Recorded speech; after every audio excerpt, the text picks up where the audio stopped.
everyone. Hope you all had a great, amazing day. If you're in India and if you're in the US, you are starting your day. Typically, this sounds and feels like my normal open uh, house classes that I take, which is a kind of a mix of participants from all over the world. So, we are here to decode the PMP through 2026. So you already know about me. Balaji has given my introduction. PMP is my passion, and PMP when I did PMP, it changed my life. And I really don't look at PMP as a certification, but it is a life-changing experience that I have had in my life, and I love to. That is why I love to help people go through their entire study and experience and achieve a particular milestone and then feel that they have also changed their perspective and they are in a better space to professionally and also personally navigate their life through this experience. So, the key things that we will discuss today will be the key updates to the PMP exam blueprint and then the new question focus formats, a little bit on that, PMP versus CAPM, and prep strategies. So, first and foremost, something very important, which is the blueprint of the exam. So, is there going to be a drastic change from July 2026? Not drastic, because project management concepts cannot suddenly change overnight in a big way. However, the structure that we use to understand things and put things into perspective, yes. From that perspective, there is a substantial change. So let's understand more about that. To understand the blueprint of the new exam or the PMP exam in general, PMP exam has had a DNA of itself. Okay. So basically, the PMP exam is evolving as always to reflect the future of project management. So, how? So, when you talk about the blueprint of the PMP examination, there are three core things that you want to understand. And these are the three things that get affected or they change. First and foremost, being the exam content outline, which is already out, but it is going to be effective from July 2026. In a bit, I will explain it in detail. As of now, I'm just giving you an overall understanding. The second one, which is something which started off in 2021. Before that, we never had number two, but we do have it now, which is called the PMI authorized PMP courseware, which is released by PMI to each and every participant who enrolls for PMP examination. And no, it is not same as the PMBOK guide. PMBOK guide is a reference book. Before 2021, we did not have this. We only had ECO and PMBOK guide. But since 2021, we've had these three things, and the three things are different. In a while, I'll explain to you that too. But the first thing is ECO. That is what defines what PMP exam is about. Exam content outline. Okay. So I understand that when it comes to PMP, a lot of people have known about PMP for years, and very few people would be like brand new, like, they would have brand new exposure to PMP. They do have an understanding what is PMP and what are domains and all of that. So it makes sense to talk about the difference between current and the future. Okay, so these are the three things I will tell you how they are changing in a while in detail. But let's go to PMP exam content outline first. ECO has been always been the basic uh, structure on which PMP examination is based out. Even when there was PMBOK guide and only ECO, and you did not have the PMI authorized material, at that time also, ECO was always there, and ECO primarily defined What is this exam testing? What are you tested on? Okay. PMBOK guide has always been a reference book. They've always had this approach that you can refer to PMBOK guide as your major reference book, but you should treat PMP as a kind of a course in your PG program, like an MBA or so, wherein you have a structure, you have an understanding that you're tested on all these things, but you refer multiple resources to strengthen and deepen your understanding. So that is why they've always said that refer multiple resources to strengthen your understanding. And what they say that the exam will test is only in the eco. So when it comes to eco, the current eco exam content outline tells you that you are tested in three domains: people, process, and business environment. And it primarily is derived from the PMI talent triangle. PMI talent triangle defines the competencies that are required in a project manager. So if you see this, people is a domain which maps to power skills. Power skills are your soft skills, your interpersonal and intrapersonal skills that you put to while you're managing the project. Wow or ways of working. This maps to process. So process is the domain.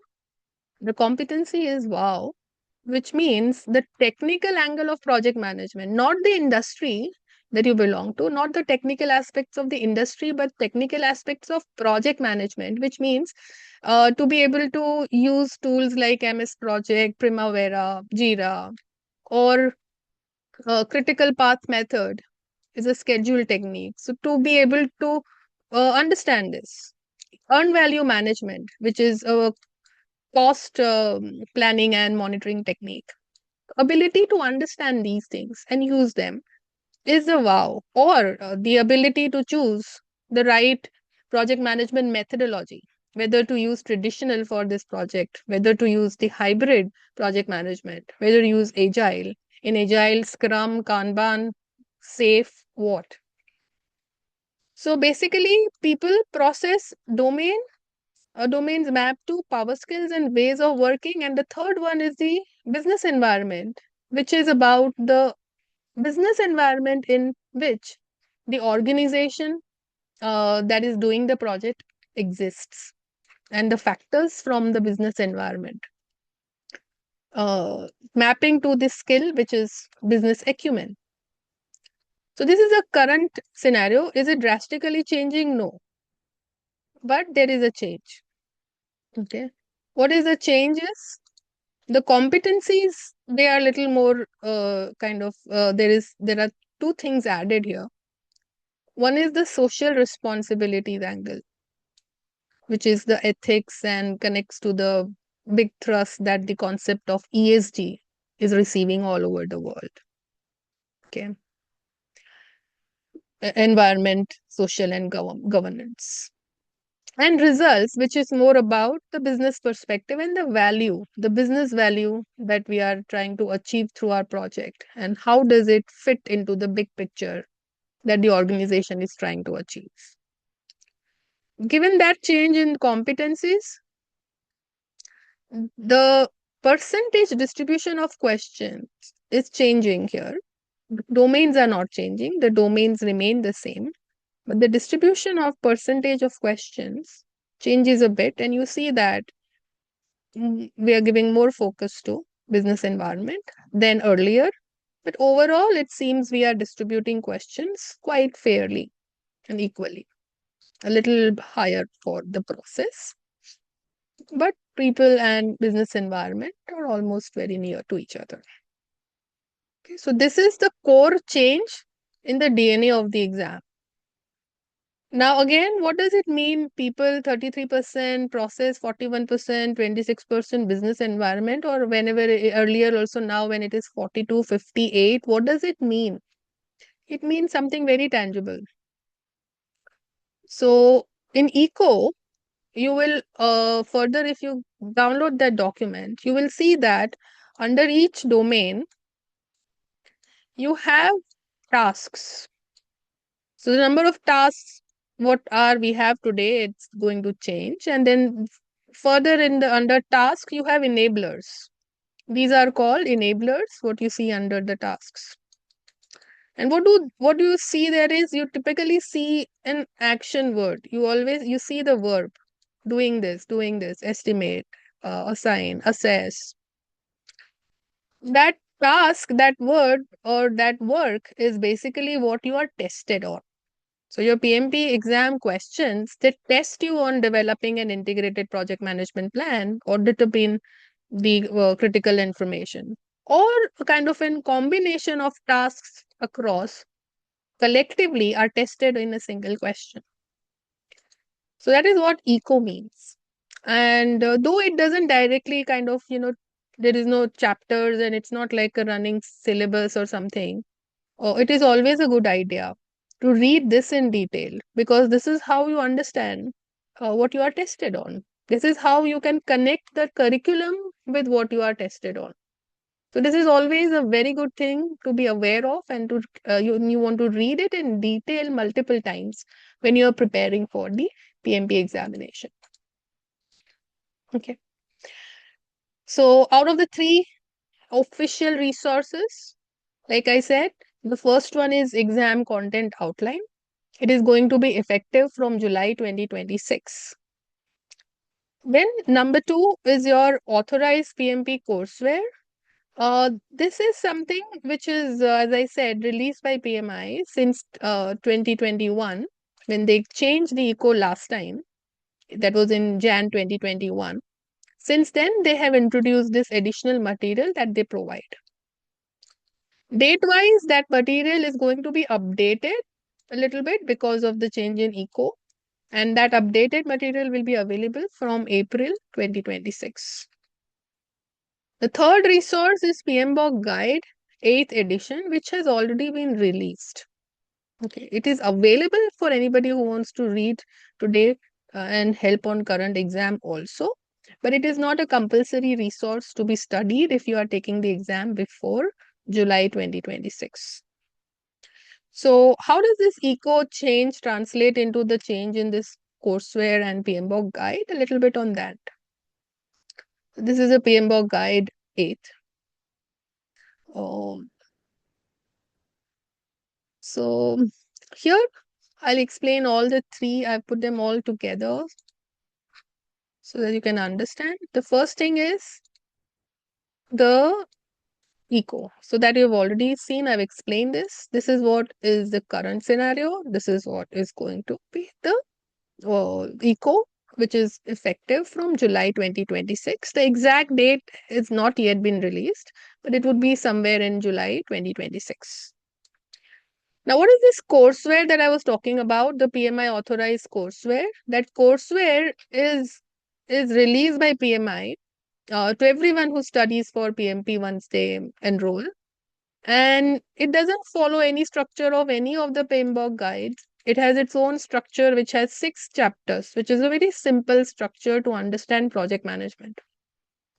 Of course, topics from PMBOK guide and everywhere will be used across this structure, but the main structure that basically guides the flow of project and the curriculum are these 6 chapters. Are the chapters changing? No. The name of the chapters and number of chapters are not changing. But is it changing? Yes, it is. As I said earlier, it will be from April 2026. A revised version of this will be available. PMBOK guide has been released, and it becomes a primary mode or the primary official angle of PMBOK guide has a legacy status. It has been evolved from the first version to multiple version, and that remains, and of course, a very good important official additional resource.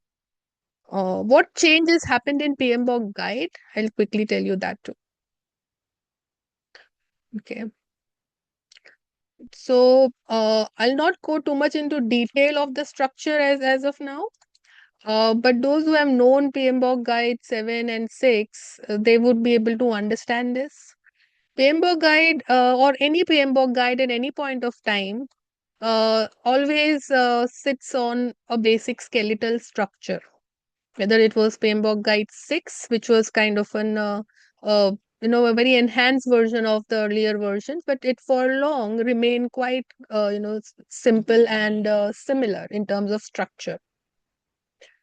And then in 2022, we had PMBOK Guide 7. So this 6 was there till 2022. 2022, PMBOK Guide 7 happened, and the PMBOK 6 from 3, 4, 5, it remained quite similar in how what was its structure.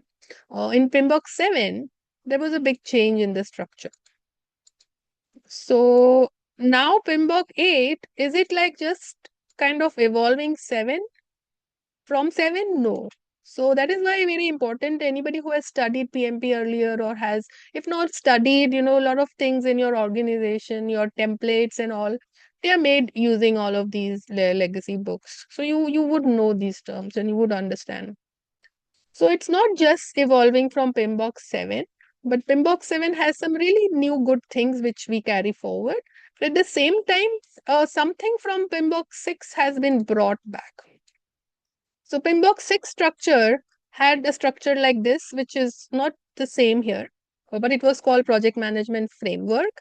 And you had knowledge areas and you had process groups as columns. This structure was not there in PMBOK 7. But PMBOK 7 had principles and performance domains. And this performance domains was common, like it was a kind of knowledge areas, new names of knowledge areas. Long story short, PMBOK 8 kind of fuses everything. And it has some core things around which the entire book is structured. This is the core. So the core, there is the mindset. It's about the way we have the growth mindset and the servant leadership and agile and all. It's about the psychology. It's about the mindset. So that lies at the core. And then you have principles. So you have 6 principles. In PMBOK 7, there were 12. So they have cut it down and you still have principles. So you see the second layer is principles, which is coming from PMBOK 7. Performance domains also come from PMBOK 7, but then performance domains anyway were derived from knowledge areas of PMBOK 6. Okay. There were 8 there in PMBOK 7. Now we have 7. If you see the names, if you have followed the PMBOK 6 legacy, you would recognize them. You see stakeholders, you see resources, you see risk, you see governance. Governance is a newly added term. Scope, schedule, cost is now called finance. Now, the interesting thing is the PMBOK 7 talked about principles and performance domains only. But PMBOK 8 also talks about this structure, which is very similar to the project management framework of PMBOK 6. So here we again get columns: initiating, planning, executing, monitoring, controlling, closing. They were called process groups in the past in PMBOK 6, and they are here called focus area. We had knowledge areas here in PMBOK 6. We have performance domains here. At the intersection of both of these, basically, this was the work of project management. This defines the work that happens in project management. Not necessarily project manager does it, but project manager ensures that these things are done. So there were 49 in PMBOK 6. They are 40 now. So it's a very good, beautiful evolution of a very interesting structure which takes care of certain redundancies and brings back what was so helpful in PMBOK 6. This structure also fuses the principles and performance domains angle, which was beautifully brought out by PMBOK 7. Okay, so that is the PMBOK 7, PMBOK 8. Okay, so you have 3 things: the update, Book remains this now, so this is something which can be used today also. But today, if you want to prepare for the exam, it is not compulsory that you have to read PMBOK 8, because whatever you have as of now, PMBOK 7, 6, whatever is available, that is good enough for you to take the exam till July 2026. Okay, so that is about the three core resources. What is changing in the exam in terms of questions and topics? So there will be greater integration of people, process, business environment. Though it was always there, we always looked at it as a very holistic thing, but they are enforcing it more, and they are not saying that we will have very specific people question. So the percentage does make sense in a way, but it is not something that you take very seriously for segregating and thinking that, oh, if I study only people and process, I should be good. No, you study everything and you study the interactions between them. And that is how you can prepare yourself very well. This I have already talked about the distribution. Increase emphasis on team leadership, conflict, and stakeholder dynamics. So we will see more scenario and case study based questions. Okay, you will have very heavy scenario oriented questions. Heavy weight on hybrid agile AI usage. So it is like AI, when we say, this is not a technical angle that PMP will include in it. PMP will not expect you to know what are the basic technical aspects of AI. But when AI is used in project management, dashboards are created using AI. Use of those dashboards, what is the extent to which you should use or you should involve the human intervention? What is the ethical angle of it? What should be done, what should not be done? Decision making around that is what is going to be the focus of AI in the exam. Technically, PMP never focuses on any technical knowledge related to any specific environmental factor or business factor. More on the PMO coordination and the centralized project management uh, perspective, the value and benefits realization, the business environment, compliance, value delivery. In terms of the format of questions, we have more scenario based and multi select questions now. I'll show you a little bit of how do they look like in a while. We will have fewer standalone definition oriented questions. Pure definition oriented question, maybe in CAPM, but PMP will not have a lot of such just basic knowledge testing exam. And drag and drop and all more visual analysis formats. So I'll show you that in a while. Okay. So these are questions which are just, we're taking from the eco itself, but no, not focusing on what is the question here, just to show the format. Okay, so basically enhanced matching. So you will be able to, so visually it has become quite sophisticated. So you will be asked to pick up, say, you can pick up a particular box from here and then match it somewhere on the screen on this image. So questions like that could be there. Uh, Case study, they are saying we kind of, they always had scenario based questions, but this is more enhanced and more in detail. Case studies based analysis and questions would be there.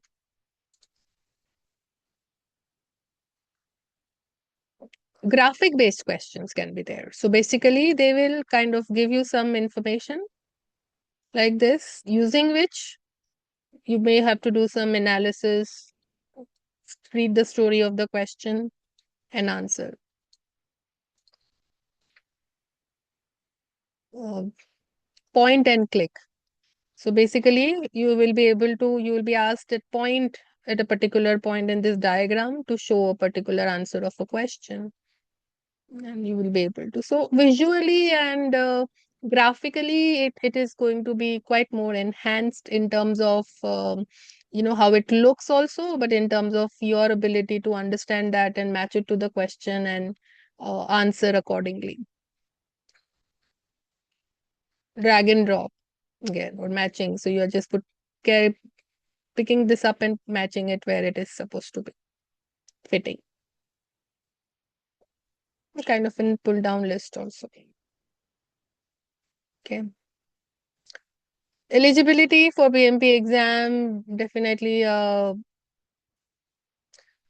if you have a basic, the more common one is where you are having a bachelor's degree and you're required 3 years of non-overlapping experience in the past 10 years. It has been 8 years for years, but now it is 10 years. In the last 10 years, if you have had this 3 years of experience of managing projects, you can apply. If you don't have bachelor's, then you will have to look for this much kind of project management experience.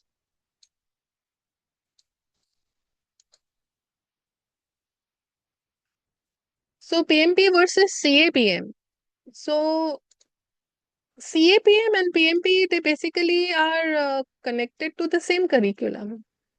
However, CAPM is for somebody who has no project experience, uh, who cannot show that experience and cannot show that I've worked on these many projects. If they want to just get a head start, somebody who is studying and while they are just going to finish their graduation, they also want to get a kind of a head start in this space, they can take a CAPM examination.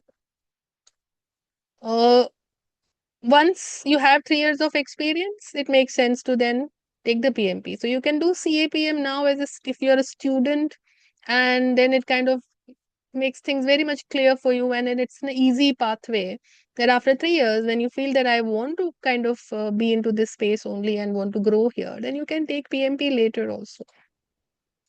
Okay. Prep strategies. So basically, PMP is an exam which is not similar to the typical examinations that we have these days in the market, where you study and you take the exam the next day or so. It should not be taken that way. It is a very application oriented examination. So whatever you study, your ability to connect it to what you are doing in your workspace will help you the most. And when you apply it, when you make those things, you create those documents for your own project, that is where it will automatically um, become a part of your the DNA or the language in which you communicate with yourself and others when it comes to project management. And the memorization, you will remember them, but you will not have to go out and go out like specifically to do the memorization. Okay. Revision notebook for formula, keywords, and traps. It's always a good idea to always have a snapshot of everything which is important from the exam point of view. Whether it is formula or keywords or key definitions or key structures. Okay. One thing that I always advise everybody is not study do not study like at a go for 4 hours or 5 hours. Some people just study on the weekends and they think, okay, 5 days a week, I don't get time. So I will study for 6 hours on the weekend. But that probably is not a very good idea because PMP requires you to really be very mindfully involved in what you are studying or reading. And your mind, after a while, stops processing if it is not, uh, fresh. So there's only so much that a human mind can do on that front in a continuous way. So kind of dividing your study in terms of some blocks of an hour or so, just kind of I want to study for 3 hours. Maybe they are one after another, but then I'm getting up early in the morning, and I use my first block. First thing in the morning, I use for myself, and I study, and I kind of finish a major chunk of the plan that I had, maybe a couple of chapters, then take a break, and then another 1 hour. So maybe those 2 hours block in the morning and 1 hour later sometime in the day. So that way it is not too much also that you don't have to spare 3 to 4 hours at a go, but you are completing 3 hours, you're using 3 hours of the day. 5 days a week they are spread. That is a better idea than choosing to do 6 hours on Saturday and Sunday. Like I said earlier, just don't think in terms of the chapters or the topics in PMBOK guide. The core is the eco. So think in those terms. That is why I said you read the um, eco multiple times, because that very clearly tells you that how are you going to manage conflict. Manage conflict is one of the tasks in, say, people. So how are you going to manage conflict? The scenario is at the end of the day asking you how you will do the task in the eco. So always remain in touch with this particular document and keep it's a very short document. It doesn't have a lot of content. It just has these tasks under these three domains. But it's a very powerful way of keeping a very high level understanding of what PMP is testing and what I'm studying. So that is something I cannot stress enough. Okay. Scenario interpretation and the language they use is a function of how much exposure you get. So, at the end of the day, it is not all mathematics. So, it is about the way they kind of create scenarios and how to interpret those scenarios is something which will come from practice and exposure and even elimination. That okay, this is something which cannot be an answer here. So that is something which will come only after experience and exposure. Okay, practice in a simulated environment and use your mistakes to learn. So here one interesting thing that I would like to tell you is often people when they review mistakes, they review only for the wrong answers. So if my answer was wrong here, I'll go back and check if why it was wrong, which is good, of course. But along with that, I would suggest even for the ones that you got right, go and check the explanation. One, you will find out that they will explain, or they will even if the explanation is not there in whatever simulation you are uh, checking, but go and try to understand that if answer out of 1, 2, 3, 4 was 1, then why were 2 or 3 and 4 not the answers? Okay. Also, when you kind of check this, right, you got it right. However, was the reason that they have given is the same what you thought? So at times we get it right just by fluke. But when you go and read the reason, it is a learning in itself. This is going to help you a lot. So every question, if I am answering 100 questions, I got 60 right, 40 wrong. But in respective of whether it was right or wrong, I would go and read explanations of all 100. That is a very good way of aligning your thinking in terms of the PMP exam question thinking or the approach. Okay, so that is basically it from me. I'll take questions if there are any now.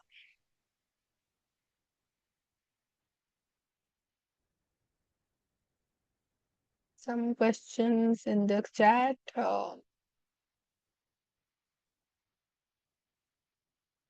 You can type your question in the chat box.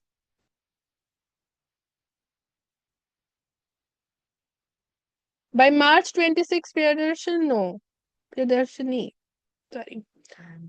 No, by March 26, these changes are not applicable. The exam is still the same till July 2026. You will be able to schedule the exam a month or two before as the dates are available. Different regions have different, I mean, if you're doing it from the center, it depends on the seats available and all.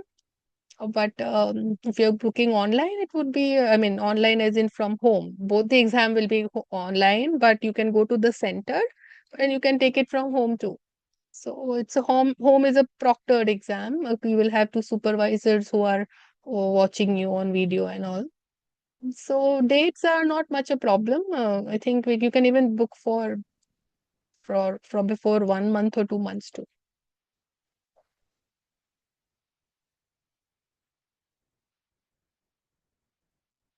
Is it better to take the new exam?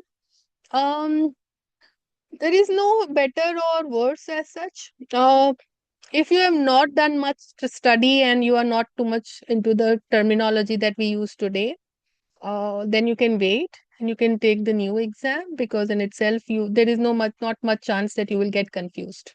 So you can do that if you have not studied much and you are not much kind of prepared.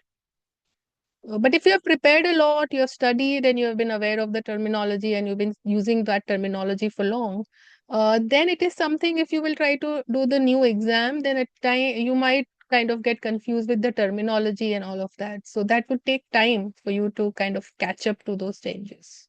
So in that case, it is better that you take the exam right now.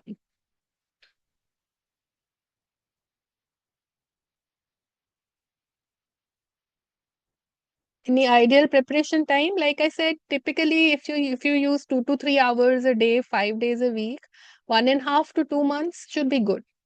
If you want to speed it up, people have done it in 1 month also. So maybe it's 4 hours, 3.5, 4 hours a day, 5 days a week. In 1 month you can do.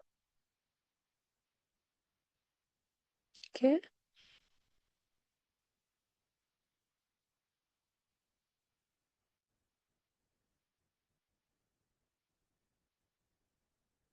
Mm, then you recently took my exam PMP and failed. I still need to study more is what I feel. But what should be the best strategy to study?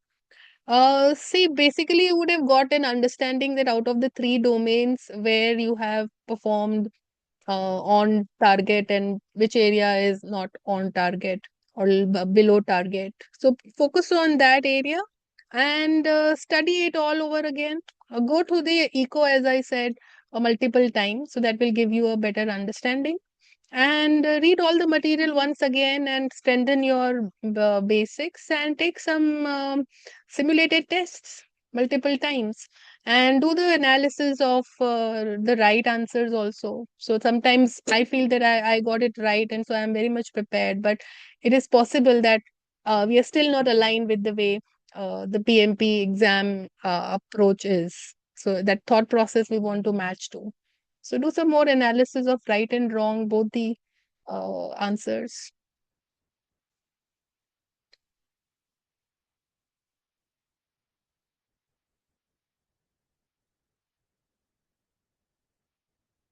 What type of extra study do you need if you do the new exam from AI and new technologies perspective? See, basically, what you need to study more is the like once AI becomes in part and parcel, and it has become very much a part and parcel of project management, then how decision making gets affected in terms of data, in terms of ethical angle, in terms of team management. So all of that impact is what will be seen in the exam question. They are not going to ask you anything technical about AI, but how it will change, that is something where the exam is going to change. So what you need to study will be something which will be part and parcel of the new curriculum. So when you do an PMP prep course, it will cover what you need to study. So you don't have to anything additionally you have to do, but it will be more focused on how when AI becomes a part and parcel, how your decision making and all will get affected. You have better dashboards now to make decisions.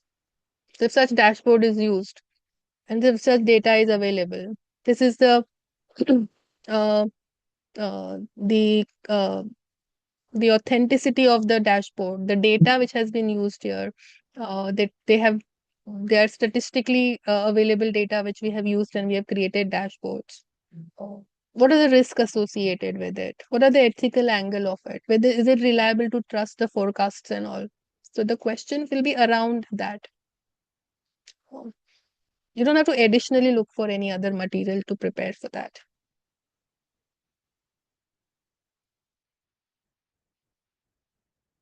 How many full practice exams? Oh, that is something again would depend on an individual, but typically, if you take around 5 to 6 tests, they're good enough.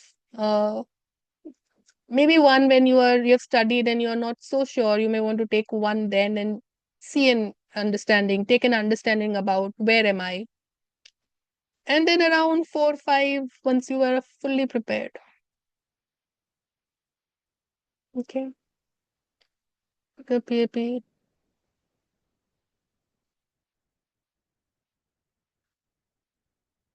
Mm, neither training to-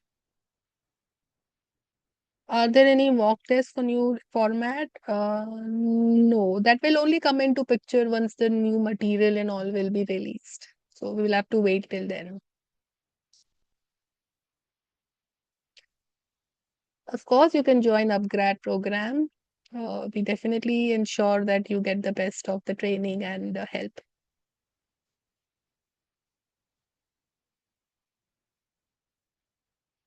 Exam simulator, which are in the market over and above the ones that are provided by your the training provider, would be Rita Mulkai. Rita Mulkai has a great legacy. Rita herself was one of the people who were involved in the setting of the exam questions and all. So if you want to really additionally go for a simulator, go for Rita Mulkai simulator. Or PMI themselves also have simulator, couple of exam sets they have. So if you want to go for that additionally, that is also helpful.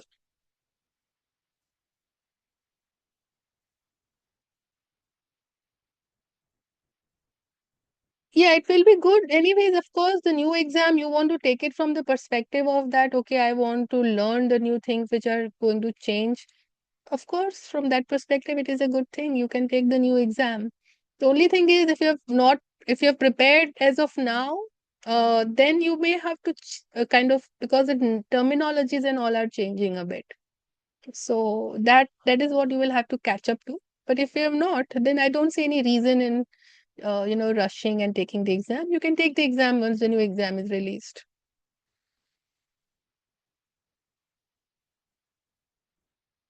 Okay.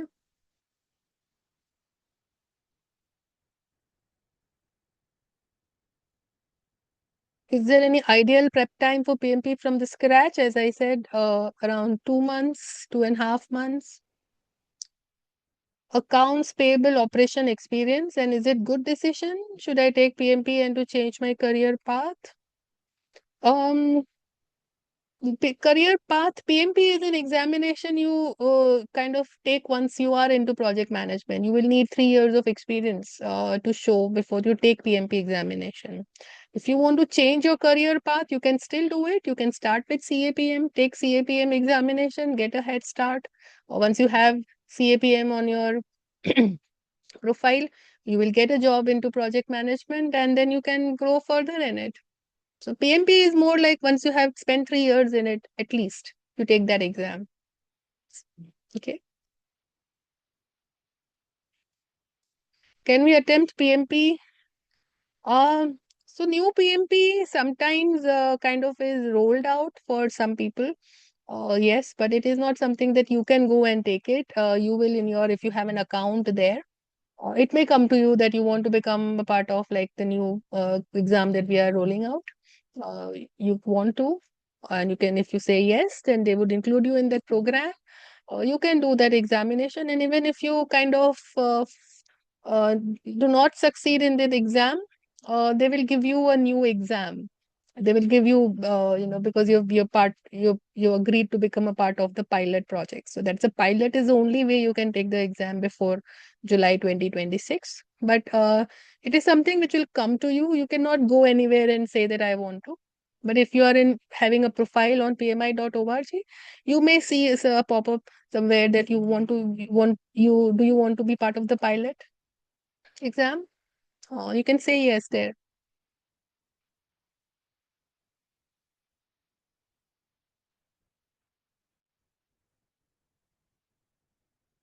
PMP being devalued? No, because there's a new course name. No, there can be a new certifications. There are always new certifications. If you see the PMI's repertoire, you have PMP, you have PGPM, you have PFMP, you have the scheduled professional, you have PMI-ACP, disciplined agile courses. So there are always new courses. It says about PMO course. There is one about AI, specifically only for AI. So there are multiple courses that PMI keeps on adding to the entire bucket. For so many years, PMP has always remained the most popular one. And even in the market, there have been so many other certifications have come up, but PMP continues to remain one of the top 10 certifications in the world. Okay. There is not major technical difference, Sarath, 7 and 8. Basically, you saw that the domains remain the same: people, process, business, environment. It is in that competency triangle, PMI talent triangle, you saw that the social responsibility in and results are integrated. To tell you that more focus on the macro environment, decision making from the business perspective, the business environment impact. The technological, when we talk about business environment, we talk about the macro environment in which the organization exists. So that means whatever changes are happening in that business environment, the impact of that. So that is why AI and all, when AI becomes part of the work that you do and your teams do, then how does it affect your decision making? So that angle is what is majorly a very big different thing when it comes to the framing of questions and all. Otherwise, when talk about the topics broadly are very similar, and very few new topics will be added. You see the structure of business environment, the 6 chapters, that is also not changing. You still have 6 chapters, you still have 3 domains, and you have a PMBOK guide 8, which is kind of a mix of PMBOK 7 and 6 structure. Content wise, not a big change. Question wise, yes, because the eco is changing. So how your decision making and all is going to affect, that is what where the business environment angle comes into picture, where it becomes 26% now, which was 8% earlier.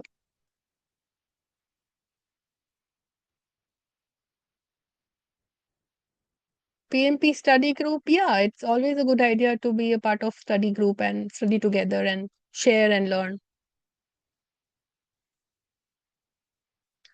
Yes, you can attempt PMP if you have 10 plus years of experience, where you may not have been formally assigned the role of a project manager, but the work that you do qualifies to be the work of project management. So you just should be able to show that. PMI doesn't expect you to have a formal designation called project manager. Your formal designation on paper could be tech lead, but on work wise, you have been doing project management. You can show that, then your application will be approved.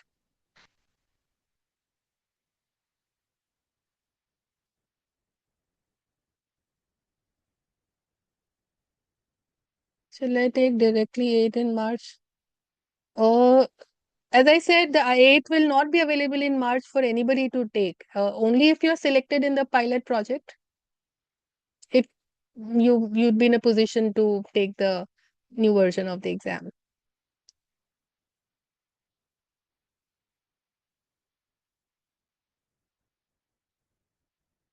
Sarvan, the team will definitely help you with the details about the course and all. Just wait for a few minutes to take admission in approved certificate course for audits in factories and business. You can inquire for that course also at upGrad. Anaga, it's not that you can qualify. They will release that particular information to some people. They will just reach out. So if it comes to you, then it comes to you. You have an account on pmi.org, create an account on pmi.org and see, it may come to you. You may see that option. You should have an account on pmi.org in the very first place. Okay. Anything else? Any question did I miss?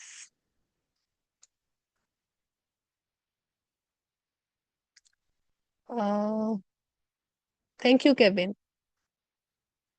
20 plus years of exposure in many types of business projects. Virendra, that is very good. You definitely should take the PMP examination. Between first and second attempts. See, that is something I normally don't know much, because most people I deal with, they don't take exam more than once. PMP is an exam you study so well. If you study well, there's no chances that you will have to take it again. Only people who are not prepared well, if they take the exam, they flunk. So I don't see that should happen. To answer your question, I am not very sure on that, but normally there is a gap of 3 months or so that you can take the exam, but I'm not very sure on that. They keep changing that thing time and again. So you will only get to know that um, once you read the exam handbook.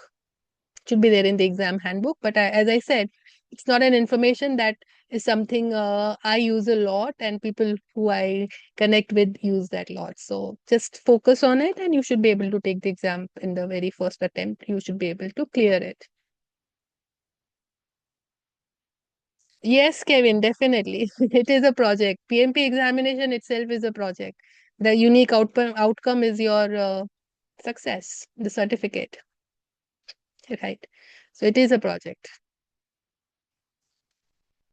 Thank you, Birender.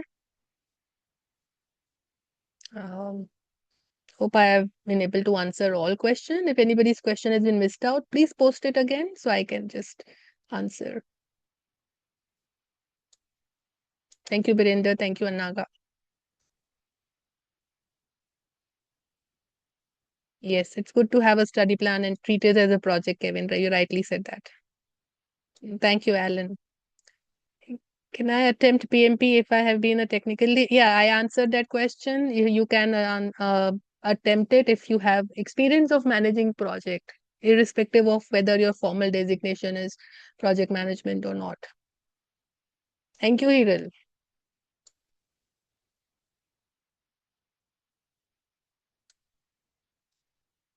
Thank you. Just checking if I have missed out on any questions.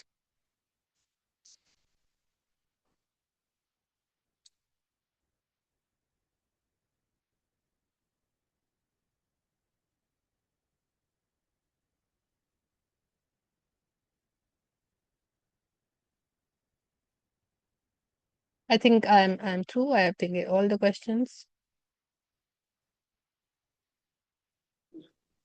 CCR is, you mean to say the continue the PDUs after your exam is done? Yes, you can always once you take the exam, then you have to collect points PDUs over a period of 3 years, 60 PDUs over a period of 3 years before you can renew it. And your exam is valid for 3 years.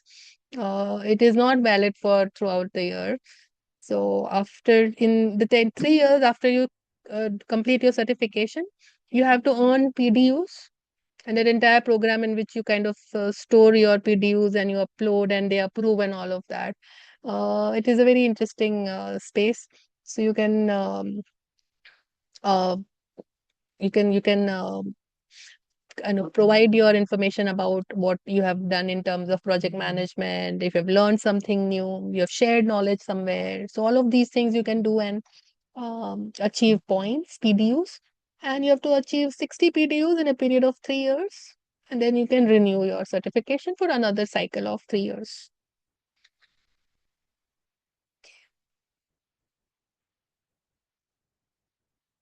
Okay, over to you, team. I think I'm done with all questions.